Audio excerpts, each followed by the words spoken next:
We are live on YouTube. Let's get us on TikTok.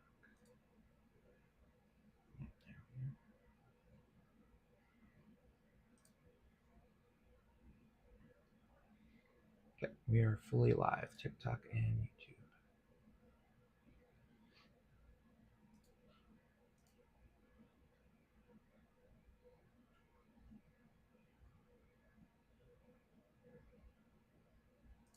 Just bear with us, anyone tuning in. We're just gonna take a minute or two to warm up.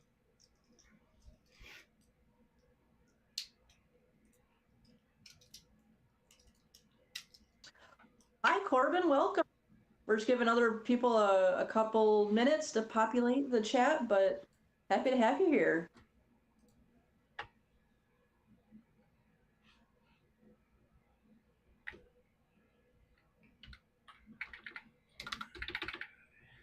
What are you back to? I'm sorry, Corbin. You're from Tennessee, is that correct? Am I remembering correctly?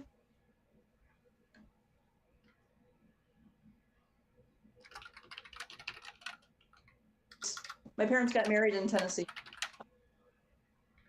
I've been to Nashville once. Gorgeous city. I'm pretty much an introvert, but Nashville was a really welcoming town. Welcome, Carrie. We're giving a couple people a couple minutes before they pop in.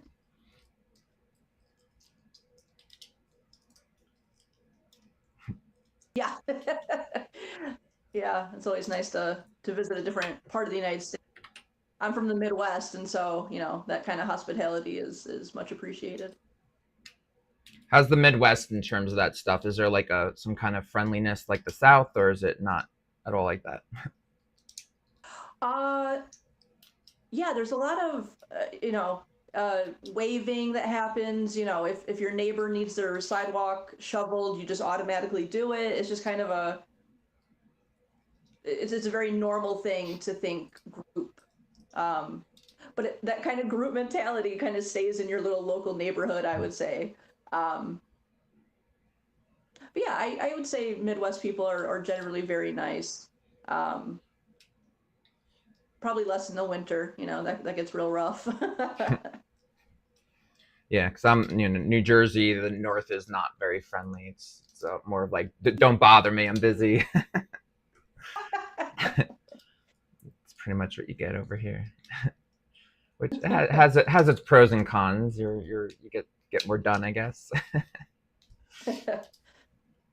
Yeah, New York and New Jersey and that kind of conglomerate, seem very isolated, but then very close to you guys is Virginia, and that's the South, right? Yeah, Virginia's pretty. I mean, that's like 8 to 10 hours away driving.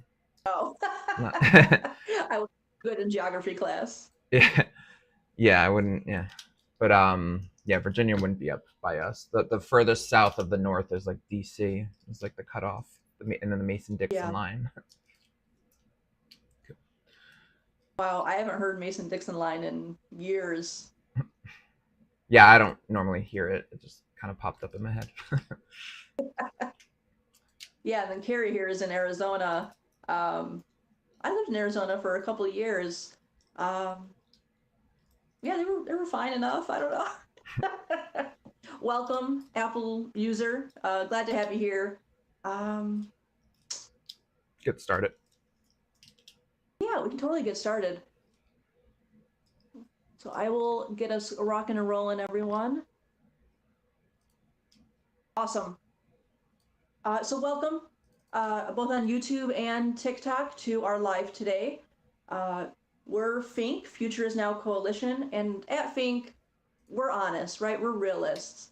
The world we live in, the politics that we are part of, is honestly rigged against regular folks like you and me, right? Big money is calling the shots. Party bosses and party gatekeepers are handpicking who you get to choose, right? Between and the media, uh, big spinner of stories, talking heads. It's not quite the kind of news you're turning into. So at Fink, this conglomerate, this rigged system, we are bypassing it. right? And we are building a new citizen-owned alternative with you, me, you grandma, at the center. So before we get into the meat and potatoes of the episode, let me break down who we are at Fink and what we're building. So we're creating a citizen-owned alternative to the current political system, one where your voice actually counts, right? So picture this with me. Every candidate getting equal spotlight, merit beating money, and accountability not only being visible, but demanded in this system. So all of that we're calling digital politics. And digital politics is a lens that shows you these rigged patterns in our current system and helps us transcend them to build fairer ones designed to serve people, right? Instead of the 1%. So before we dive in, just a friendly algorithm reminder, tap that heart, tap your screen, jump in the chat. We're here to answer your questions, talk with you about any comments you make. And most importantly, if you like what you're hearing, hit that follow button. We're on the road to 1,000 followers. We're about 54, 55% of the way there, and every little bit of help, helps us grow and means a lot to us. So today, what we're going to be talking about, as you saw from the title, meta clusters. So meta clusters are a way to group organizations, politicians, voters by alignment, not labels, where action beats simply just talking about the problem, right? And before I pass it to Travis, just again, hitting that screen, commenting, showing that, that love and that engagement really helps us. And we're here for you, right? We're here to engage with you guys. So I'll hand it to Travis. And with that, Travis, if you'll just quickly summarize, what is a meta cluster? Yeah, so that's the term we're using. It's part of the meta movement. So we're building this meta movement, a movement of movements, and the idea of that is allowing groups to have their own goals and mission and policy stances, and they could go whatever direction they want, but we want to bring this overarching mission of true citizen representation. So the meta movement, for example, there might be a movement of money out of politics, a movement for ranked choice voting, third parties, independents, and they all have their own goals, but the common thread that can bind us together is true representation, and overcoming the establishment and the narrative that they have. Because the one thing that we have in common is that ultimately there's those in power who have there's basically a Republican establishment narrative and a Democrat establishment narrative. And then there's the American people, the independent media, the good candidates, grassroots candidates, and we're all basically quieted and pushed aside for the establishment's narrative.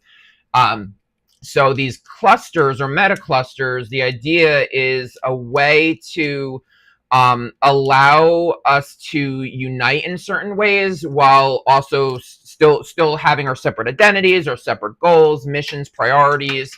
So for example, as we build this meta movement, everyone's going to come in with their political lens, and so that's the labels that actually separate us. Whether you identify as a Democrat, Republican, a progressive, a socialist, an anarchist, a libertarian, there's a ton of labels that people use, and we are going to acknowledge those labels, but we want to kind of move away from the labels and move towards these clusters. And the idea is clustering people around commonalities, ways that you could collaborate with others regardless of what labels you have. So for example, generally like progressive and a libertarian have very different viewpoints. Libertarians want more free, less government, more freedoms on a private side, where progressives want it on a government side, but where there can still be alignments. I mean, for example, single payer healthcare. Now, most libertarians wouldn't want single payer healthcare, but there is overlap. Some people do want single payer. And so basically, there's going to be clusters around any policy stance, and what we're trying to do is allow people to kind of put their label aside and like kind of really it's more about picking a la carte, where do you stand on each issue. You might only care about 3 specific issues, and like maybe you don't care about the specific label. You're just like, this is where I stand on healthcare, this is where I stand on like reproductive rights, and this is where I stand on immigration. And maybe it's not the stereotypical Democrat platform or progressive platform or Republican platform. And so we're building a way to allow it to be more fluid and still be recognizable and organized. So it's not just a chaotic thing of different stances. So yeah, like Liz wrote in the chat there, a la carte is phenomenal. That's a great way to say it. So we want people to be able to pick and choose where they align without picking an entire package. Just because your lens is Democrat or Republican doesn't necessarily mean you agree with 100% of the stereotypical platform that they land on. So in summary, it's like, we want people to, yes, you have a political lens that you're probably attached to, but then we want people to find their clusters of groups that align with them. So there could be independent media that aligns with your cluster. There could be politicians clustered, be organizations clustered, and average citizens. And the idea is like they're really called action clusters. So it's like when it's time to take action, who cares what that person's label is? If they want the same healthcare as you, doesn't matter what they call themselves. Doesn't matter if they're a libertarian, Republican, Democrat. Who the fuck cares? What matters is they want what you want in a certain policy. So take action. And and we're nonpartisan. There's going to be clusters of every stance of these policies. So like healthcare, there'll be a single payer cluster. There'll be a just having a public option cluster. There'll be a privatizing with private competitive cluster. Every stance of policies would ultimately have a cluster. And that is just a more fluid way to find the alignment between people to find where they align and focus more on how we align rather than how we're different from one another. Got this. Yeah. So for me, and Carrie she's in the room now. Carrie and I are coworkers at Fink. She is libertarian. I would say a democratic socialist. Right. So where else can we ever have a conversation, let alone joint action to work on things? Her and I, great friends, but I'm sure there are political agreements that we have. But if our only opportunity to voice what we care about is at the ballot box, once every 4 years, what kind of opportunity is that? So for me, it's this awesome opportunity to really push that needle forward on actions. Where can you be bigger than your label, right? Your political stance, your party. Where do you get the opportunity to be a human being and not just this rubber stamp of a party? So for me, that's a really exciting thing about meta clusters. Where can you take action where you actually want to, rather than being kind of handed a policy or an agenda that you have to follow? Yeah, cool. Great point. So really the clusters act as a bridge at this stage. Like, people right now identify by their political lens. We are going to still have that incorporated in the system we're building, but we want to really focus on these clusters. So again, it doesn't matter what you're like, for example, if your neighbor identifies as a different party, like, let's focus away from that. And it's like, oh, they agree with me that I have the same agreement on a social issue, or the same agreement on what taxes we want for people. So that's where you want to focus. Where do I align with this person? How can we work together to make that happen? So again, it's whether it's independent media, political orgs or movements, politicians or citizens, each cluster can take action towards what they agree with. And it just allows for that not to be so black and white, and not so like, I have to agree with this entire set of policies just because I have this label. So this is a good way to to soften the, start with the lens, but then start gravitating more towards these clusters. And then, every American can be in as many clusters as they want. Some people might only care about 2 or 3 clusters. That's great. Some people are going to be more politically inclined and might have 10, 20 clusters. That's fine too. You could be in as many clusters as you want. And so it just really helps.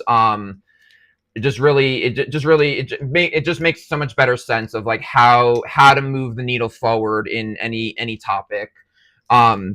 So kind of leaning towards that. So again, it's the overall concept is meta clusters, and the idea is it's really their action clusters. So it's like, it could be around a certain policy stance. It could be around like certain endorsements. If there's like a huge following on someone, that could potentially be a cluster. I wouldn't say that every politician should end up being a cluster, but we're going to figure it out. It's like if they have like 100 million followers or something, there'll be like some kind of criteria that we're working through. But different ideas, different solutions, and different. Mostly, it's going to be more about policy stances. Are going to have clusters. And then part of that too is really helping people focus away from just talk to actual action. There's a lot of shoulda, coulda, woulda of what should happen in society, what could happen if people did certain things. But shoulda, coulda, woulda is not a solution. That's Democrats should get rid of their big donors, and they should answer to the American people, and they should only take small dollar donations. Absolutely. Are they going to do that? Absolutely not. So it's not a solution. But so these action clusters are ways to actually take action. You're focusing around taking action, like, it might be a certain policy stance. And then so, right now this bill is coming up on Congress. So everyone in this cluster that likes that policy, take action. So you have independent media, politicians, citizens, like ready to that already say they want that, and now they can activate and do whatever they need to do, put public pressure or call their senators and whatever, spread word at that moment. So it's going to be very action oriented around actually focusing on taking the action, not just talk.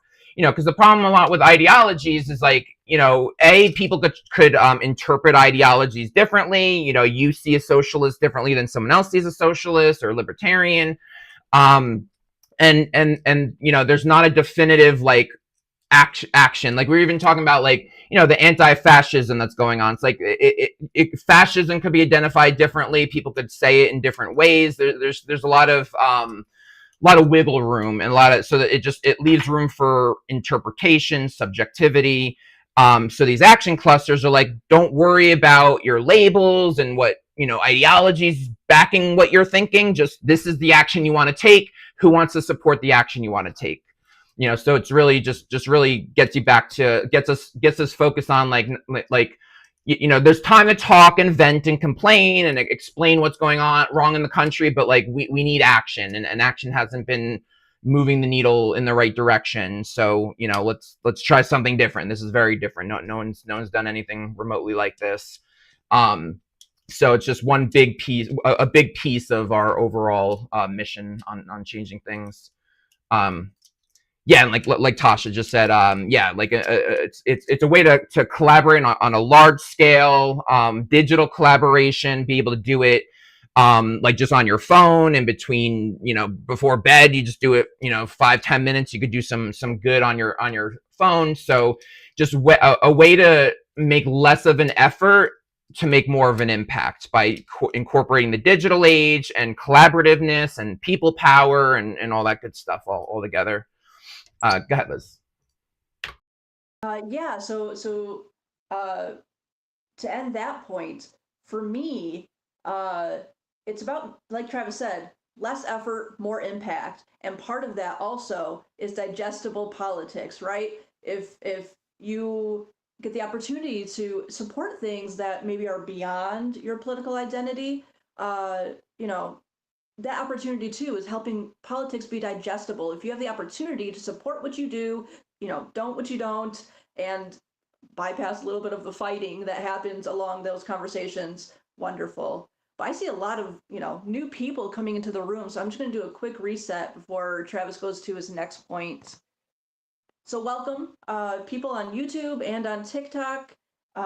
We are Think, Future is Now Coalition, and welcome to our chat. And at Think, through the lens of digital politics, we are building a citizen-owned system around true citizen representation, right? So one where we prioritize democracy and representation over money and politics as usual. And today, you probably walked in on us talking about meta clusters, meta actions, and how and what those are opportunities to better organize and connect movements, candidates, voters, media. How do we better support and connect these efforts so that they can actually do something, right? It's all about people power. If the system has money, we have people. So how do we connect, people power into moving the needle for things we actually support? So again, welcome to those just joining us. Feel free to drop a question, a comment in the chat, and remember to follow us. We're on the road to 1,000. We're over halfway there, and every follow really counts and matters to a blossoming organization such as Fink. And with that, I'll hand it back to Travis. Yeah, cool. So another layer to the clusters is about really moving the needle away from just being against something to actually being for something. And right now, a lot of what's been going on, especially the Democratic Party, is more about what they're against rather than actually having their own vision. Specifically like Democrats in leadership, kind of been for like 12 years, their message is vote for us, we're not Trump. And it's not enough. That's part of why he's winning, is that they're not for much, they're only against stuff. And a lot of people are saying this, like Democrats, they don't have a vision, they don't have a goal, a plan for the future. What do they even stand for these days? And so that's part of this whole, you can't just be against something. You need to be for something. We need to build out democracy. We need to move forward. There's, unprecedented situations going on. AI is brand new. The internet in general is still not been totally handled in terms of government. The world is changing. It's been changing, and the government and politics have not adapted to that change. The establishment side of the government has, but not government as a communal entity. So a lot of people on multiple sides have been saying stuff like this, that they just don't have Democrats don't have a vision, and there's only so much you can get people to vote against Trump. You need to be for something that they can believe in. I mean, that makes sense. So anyway, with clusters, the idea is focusing on these action clusters, taking action. It's about finding your similarities, not fighting the what you're against. So for example, if a group joins the meta movement that's anti-fascism, not that we're gonna say no, you can't do that or anything. It's just we want to be okay, so if you're anti-fascism, what are you for? Let's find the clusters that you're for. Are you for money out of politics? Are you for certain policy stances? Which they will. I'm sure they have a lot of them have clear answers. We want them to focus on what are you for, not just what you're against. And part of the meta movement, we don't tell people how to speak, and we're going to give them some guidance on some core anchor language, but generally, you do you, but we just want to help amplify your efforts, help connect you. Anyone that's grassroots want to help amplify each other's grassroots efforts. So if they want to stick to just being anti something, that's fine, but the clusters help you move for something in addition to being against something. So that's one example of just moving them towards taking the actions. Where do you align? We want you to find people, and then again, find people across labels. It doesn't matter. Right now, everyone's oh, well, if you're not a Democrat, I won't work with you. Or you're not a Republican. But if there's a cluster that you believe in and there's a policy stance that you believe in, who cares? Maybe some of them are libertarian, some of them are independent, don't have a party, and some people are Democrats, some are Republican. it shouldn't matter, as long as their actions they want you to take, the actions that they're supporting is ultimately what you agree with. Then you have something in common to work towards for with each other. And a lot of this is about it's about messaging and influencing people. Like, yeah, like when push comes to shove on voting, it gets a little more boxed in at this stage in society. But that only happens, every election. But like the actions we can take day to day can push the needle together. If you're on the side of a cluster that could gain popularity and makes a lot of sense, you have like really good talking points and facts to back you up, then your cluster is going to get bigger and bigger, and you could persuade more and more people to agree with you. And then that's ultimately what democracy is. If enough people agree with you, and it helps you, then you guys can keep more and more people to promote the message, to vote in that direction, public pressure in that direction. So all in all, it just really brings people to to go be for something, to build out something. Maybe somebody has a cluster on a really thorough vision of how they see, like, oh, this is the answer for healthcare. Because there's going to be these clusters of like overarching stances, and then there's going to be eventually subclusters. If somebody has like a very detailed idea, that could be a subcluster of a bigger cluster. So it does end up getting a little more granular, but the biggest point is the bigger cluster of like, where do you get the most people in agreement, so you have the most people power.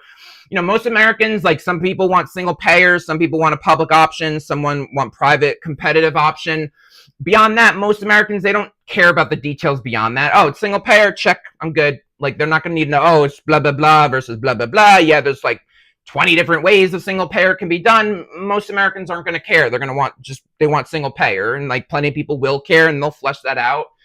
But the idea is to generalize as much as you can to get as much people power under one roof as possible.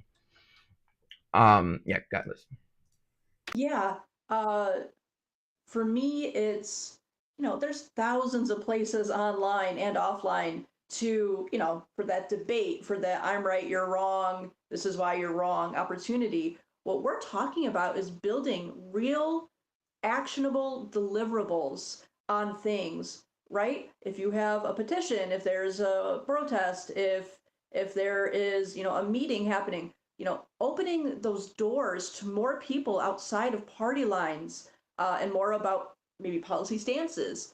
So it's all about making these efforts that are a little siloed and a little, maybe more analog than digital. It's boosting their efforts so that things can actually start moving forward, right? I'm 36. I've voted in my fair share of elections, and gosh, why am I still voting on the same things, that I voted for at 18? Or gosh, my grandmother, had to deal with. So it's all about moving that needle, taking real steps to regain our democracy, because, it's no secret that as we are busy infighting, the upper class of politics and the 1% that hold the power, hold the money, hold the clout, they are always winning. So what do we do about it? We collaborate and we move the needle forward in a joint effort.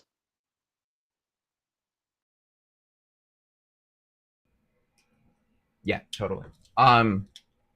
Yeah. So, in a nutshell, another point to this is just, it's another way to help people find each other faster. There's many grassroots efforts all across the board, different ideas in this world, different solutions that exist. The problem is it gets overwhelming, and it confuses people. Like, people get choice paralysis. If there's like 50 different people saying we have an answer, this is the answer, it gets overwhelming. So what we're actually looking to do is consolidate the solutions, not duplicate the solutions. So it's like, okay, you guys have kind of a general idea of a solution. Let's group you together so people know that exists. And you guys over here, you have general different solutions that could kind of work together. Group you guys kind of work together a little bit.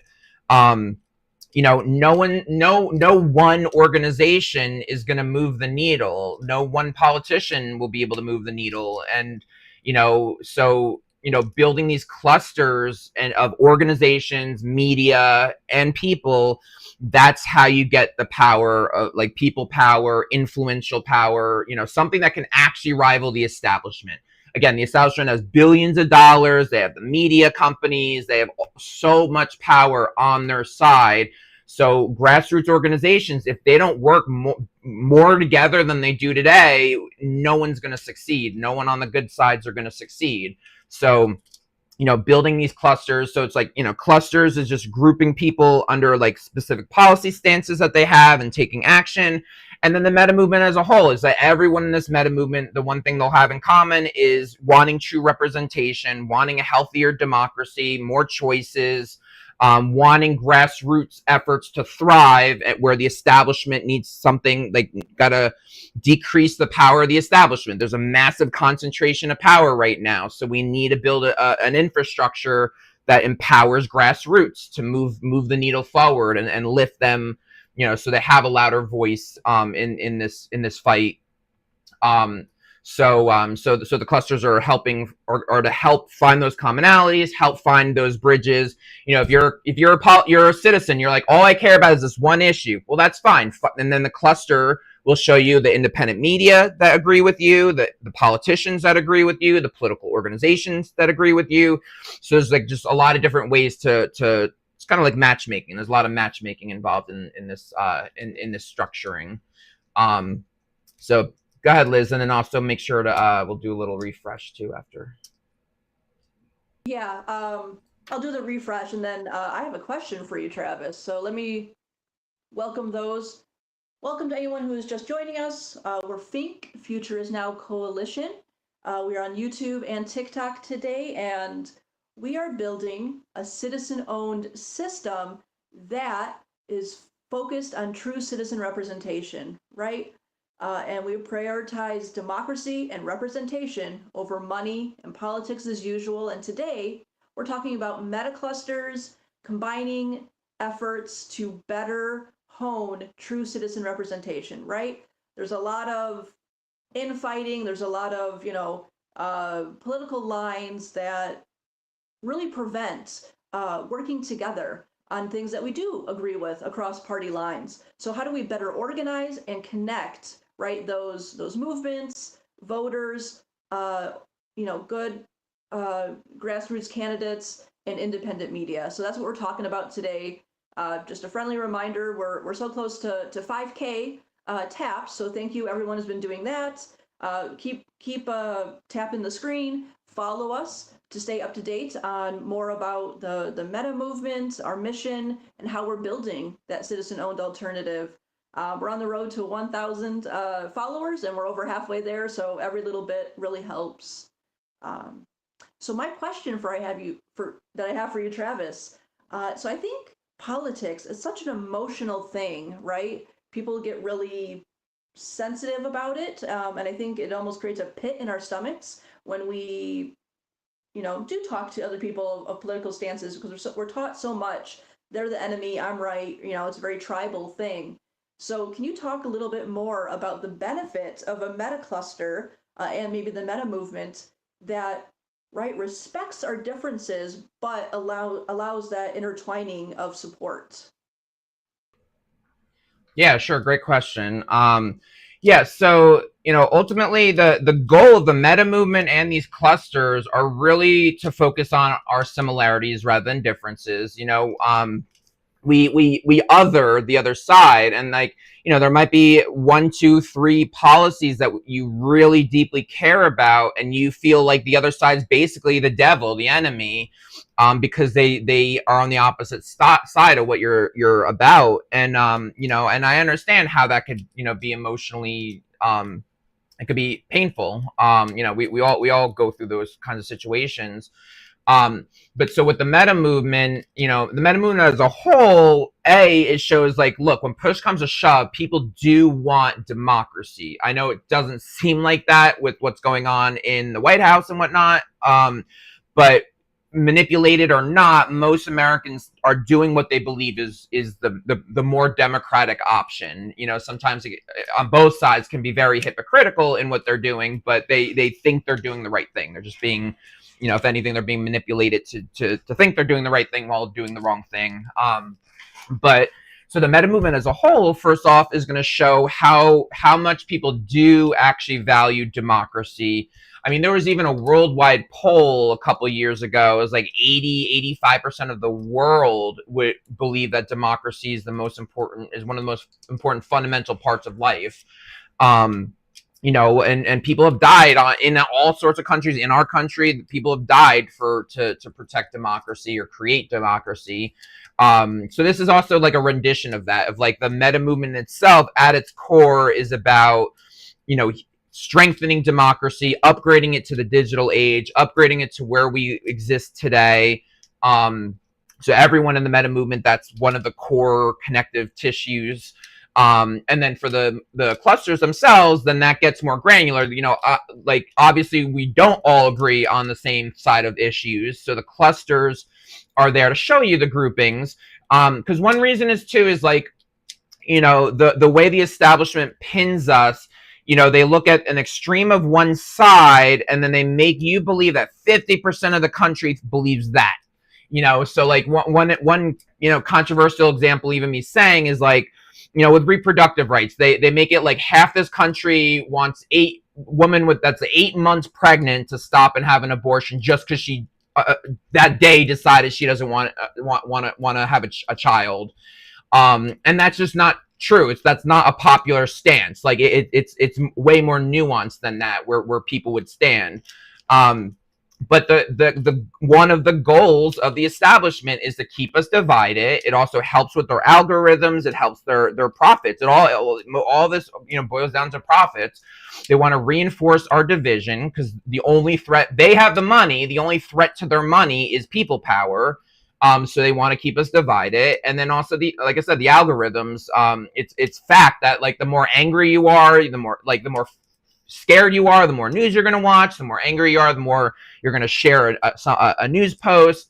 They want to play with your emotions they want to feed into your emotions and manipulate your emotions for the sake of profits and views. But so the clusters kind of counteract that. It connects you. Look how many people actually support what you agree with. Maybe there'll be certain scenarios where, maybe you're in a cluster that isn't as popular, and that's going to happen. But then you're something that you deeply care about. You might see, wow, 70% of America actually agrees with me. And so it'll do the opposite effect. It'll show like, wow, look, a lot of people do agree with this issue. And that's the thing too, is like, yes, there's plenty of issues that America is very divided on, but it's not as divided as it seems. It's just our narratives are being manipulated.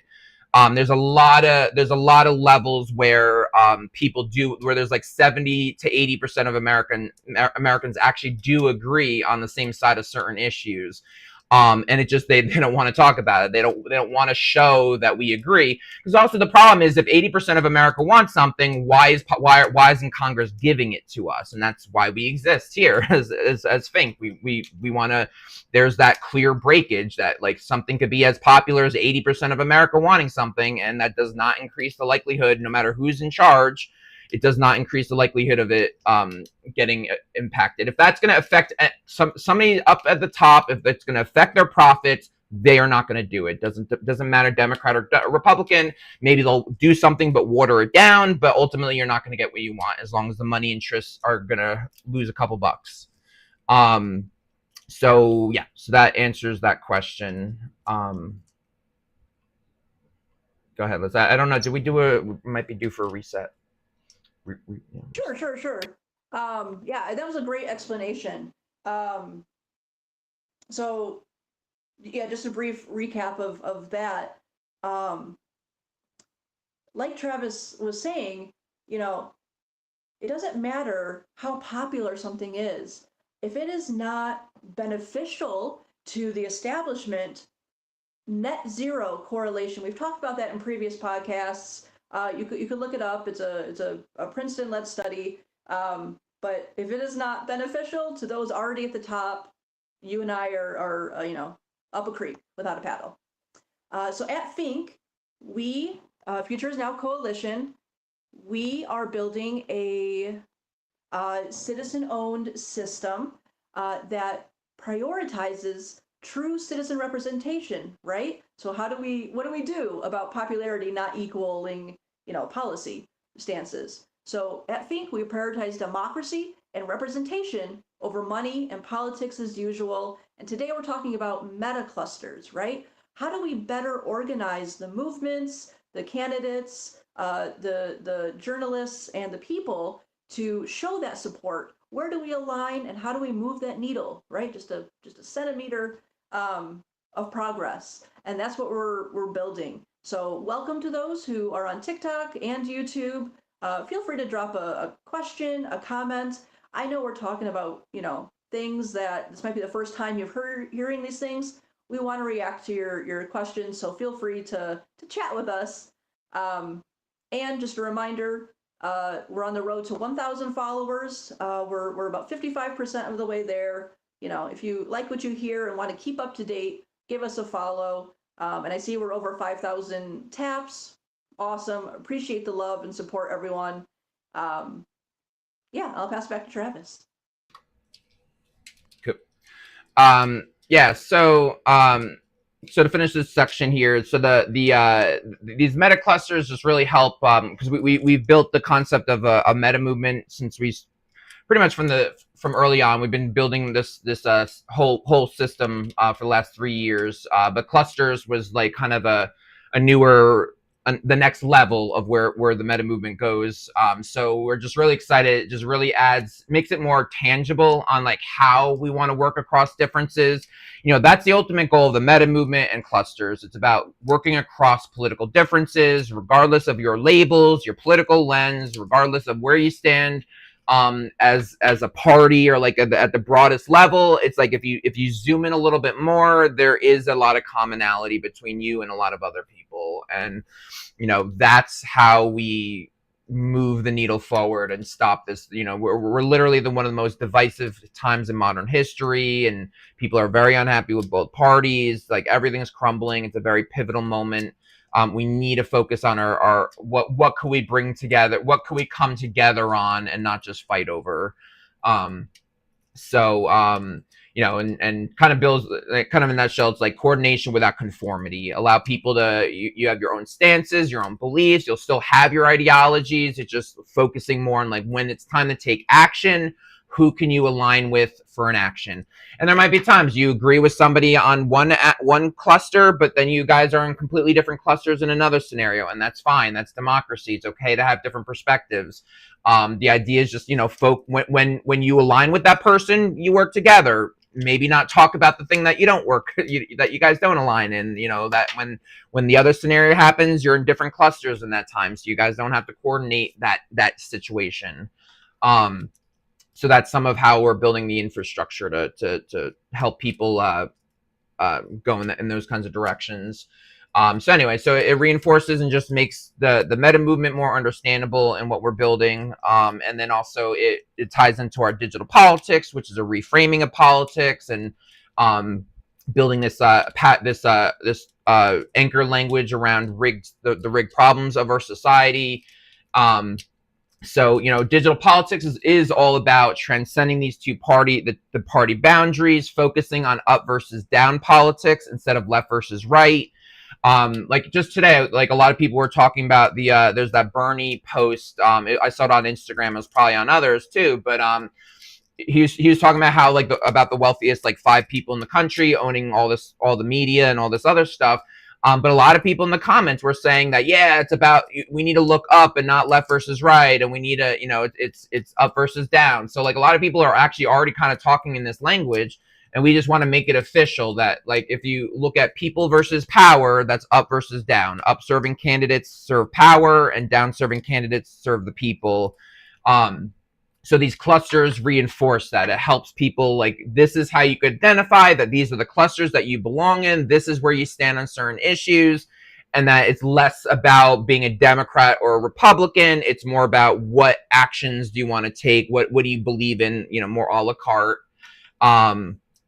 And then really what we envision down the line is that politicians, I mean, this is kind of how it should have always been, is like politicians should see what is my district want, and then they should build their platform based on what their people want, not the other way around. Like right now, we're always stuck that we're forced to conform to the politicians and what they stand for.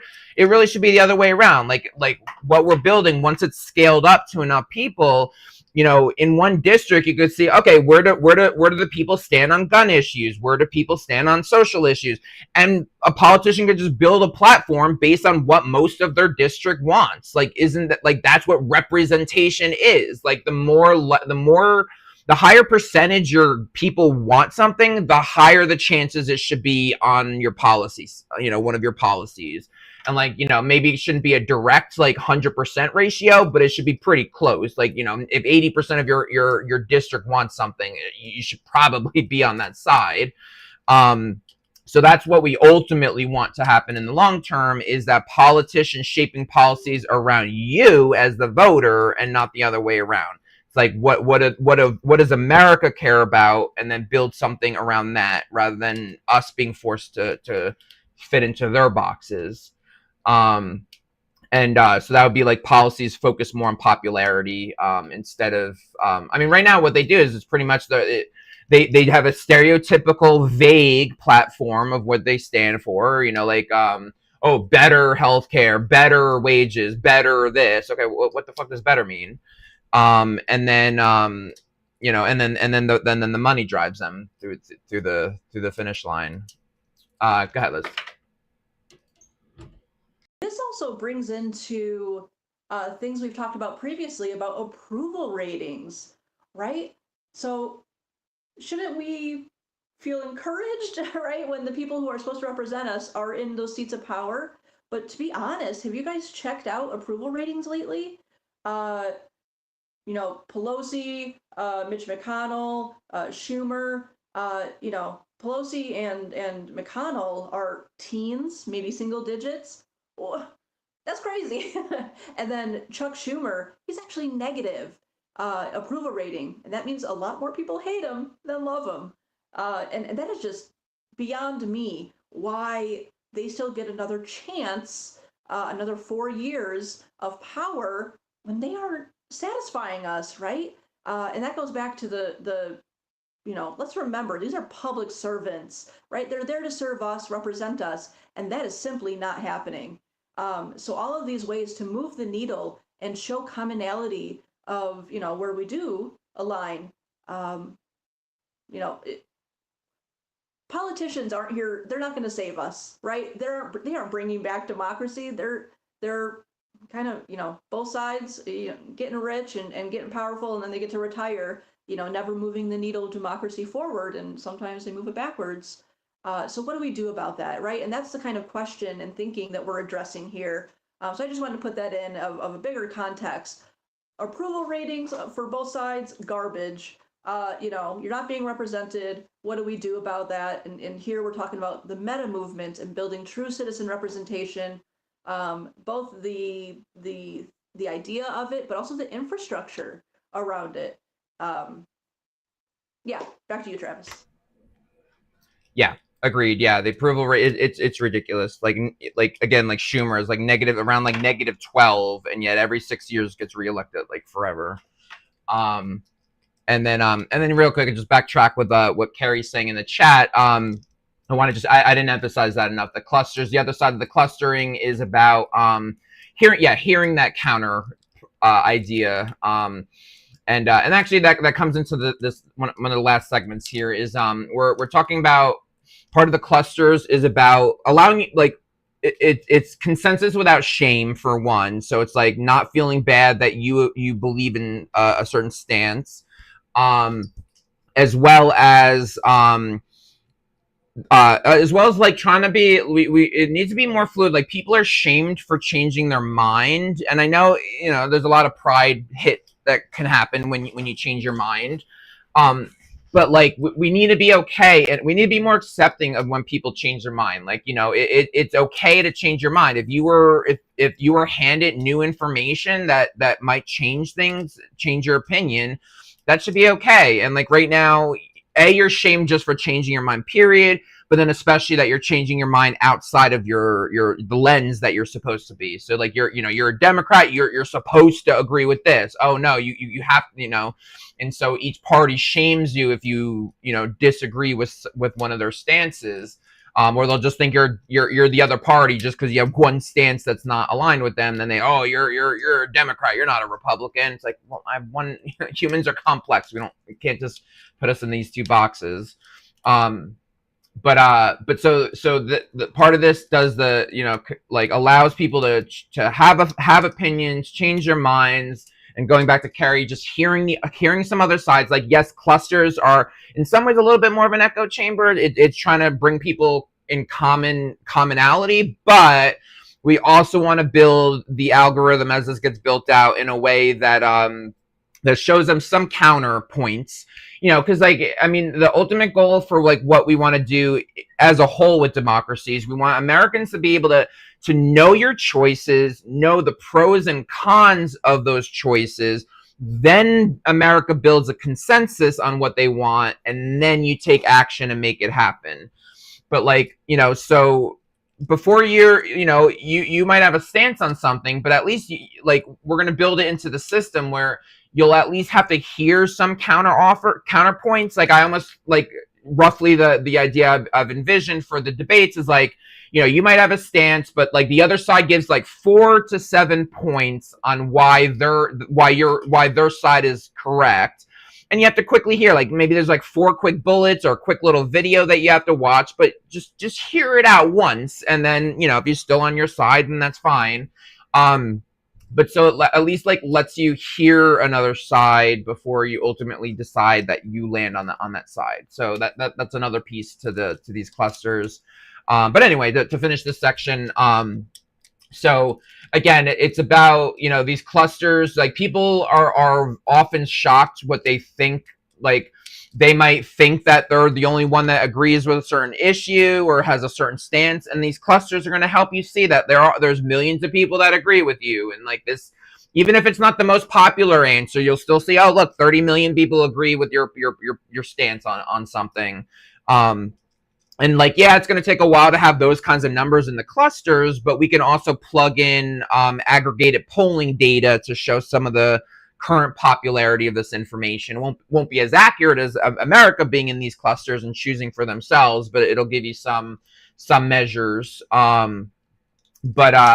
But ultimately, we want it to be where you could join the clusters you believe in. You can change your mind. You could switch clusters. Maybe you liked single payer healthcare, but you were convinced that public option makes more sense right now, or just the private side.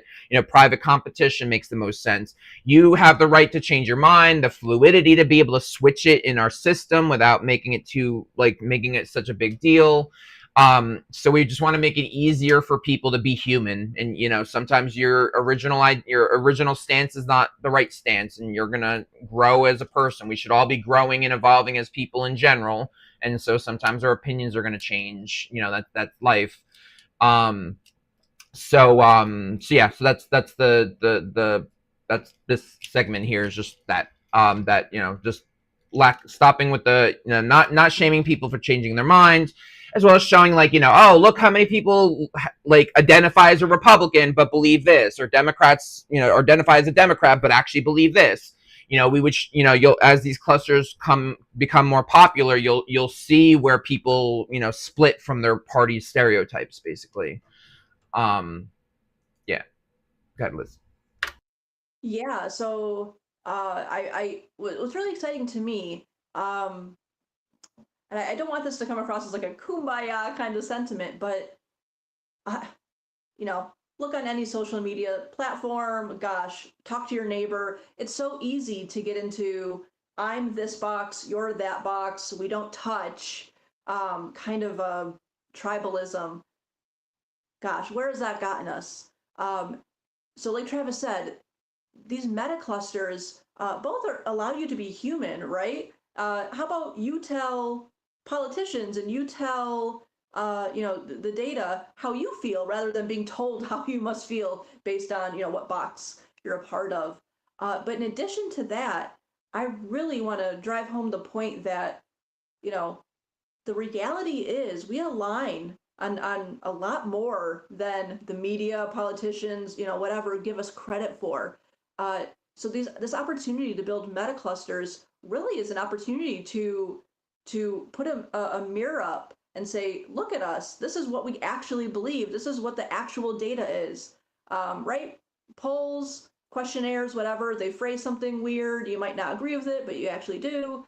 So what this also shows is kind of the reality of politics, and not just the dictated reality or narrative of big media, party gatekeeping and such. So yeah, I really encourage people to be selfish, be step into a political opportunity that really reflects you. You get to dictate what you believe and what you don't, not party gatekeepers, not what you should or shouldn't do, right? Back to that shame. So I just really want people to see this as an opportunity to be at the steering wheel or the helm of your own political decisions, right? Rather than being handed down something from the top. Yeah, cool. So as we conclude here, so the right now the clusters and the concepts here is more about kind of organizing our meta movement in a fashion of like how to identify in a clear way, how to organize, how to do digital activism in this way. A lot of what we're doing with the clusters right now is with our allies, as we've been organizing with a lot of the organizations that we're partnering with.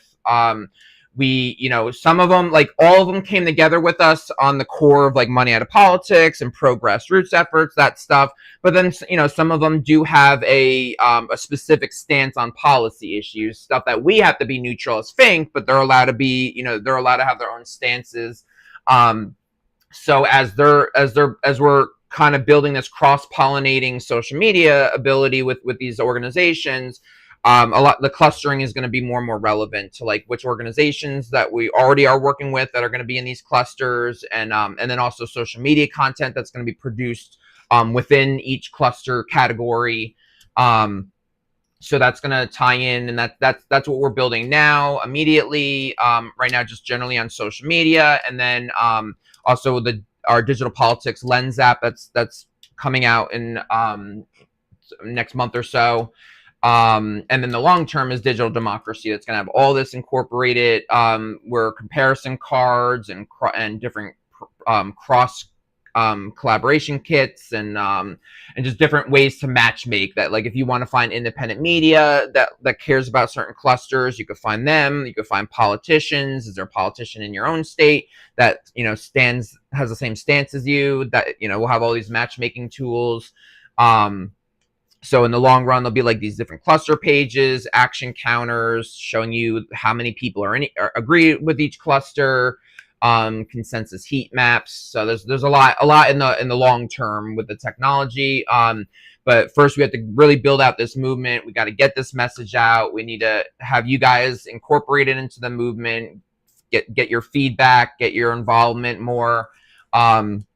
We got to get our numbers up, our followership up, and just spread awareness on what this is, because again, it's truly unique. It's something that has not been done before. Any piece of this, the clusters, digital politics. I mean, there's so many layers to this of like how we could do something.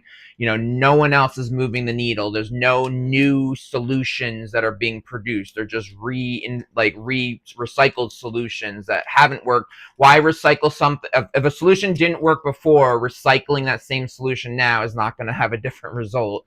So these are unique things. This is something different that we can offer America to really elevate our standing, move us to the right direction, move the needle forward, build a true democracy. In some way, there's never been a true democracy. There's different layers of how democratic different countries have been, but no one's been in a true democracy. It's always been influenced by those that are in power, and nothing. It's not going to change overnight, but what we're building can really hold them accountable and empower you as a individual citizen. You can become a citizen architect and help build this meta movement. So we're sitting on a mountain of potential and ready to really help take shape of this and build a better future that we could actually be for and not just against. Got this. Yeah, and my piece of the conclusion is, the fact is, go research it, go Google it. You are not being represented, right? Representation is not a feeling, it is a data point, and the data has proven if the establishment does not agree with your position, it does not make it really into the halls of Congress. And we are saying, you know, even if we disagree on a couple of things, we also align on a couple of things, right? So how do we bring that alignment into fruition? How do we, A, get that alignment going, and how do we build momentum beyond that? And that's what we're talking about, right? Previous or other efforts often lack momentum, right? They have a flash in the pan and then it doesn't go anywhere. And we're trying to build real momentum around alignment, around true citizen representation, right? You deserve to be represented. Your grandma deserves to be represented. Your politically different neighbor deserves to be represented. And that is just simply not happening. So, follow us. Let us prove our plan, our thought out procedure for how to, get that momentum, get true citizen representation, and get democracy just on a better track, because it is not serving us, it is not serving our nation. So what do we do about that? So, give us a follow, keep up to date with what we're doing, and keep learning about our plan, and keep putting our feet to the fire. If there's something you don't understand, let us know. Our DMs are open. We want to talk to you guys, but be sure to tune in tomorrow for our next live. That'll be at 2 Eastern and 11 Pacific time. And we'll be talking about, correct me if I'm wrong, Travis, but we'll be addressing the Imager video, and those comments and those questions, and just the comment section. We'll be addressing that, watching that, and engaging with you guys. So if you haven't watched it, it's on Imager. They don't know what you're talking about. Oh, okay. She's talking about like we have a couple parody videos last week that we shared or created. One is a Deadpool parody and one was Family Guy, and it's tied to media representation. So yeah, what she's saying is basically any comments and such that happen there, we're going to talk about it tomorrow and like address any comments, rebuttals. We're going to probably watch both clips.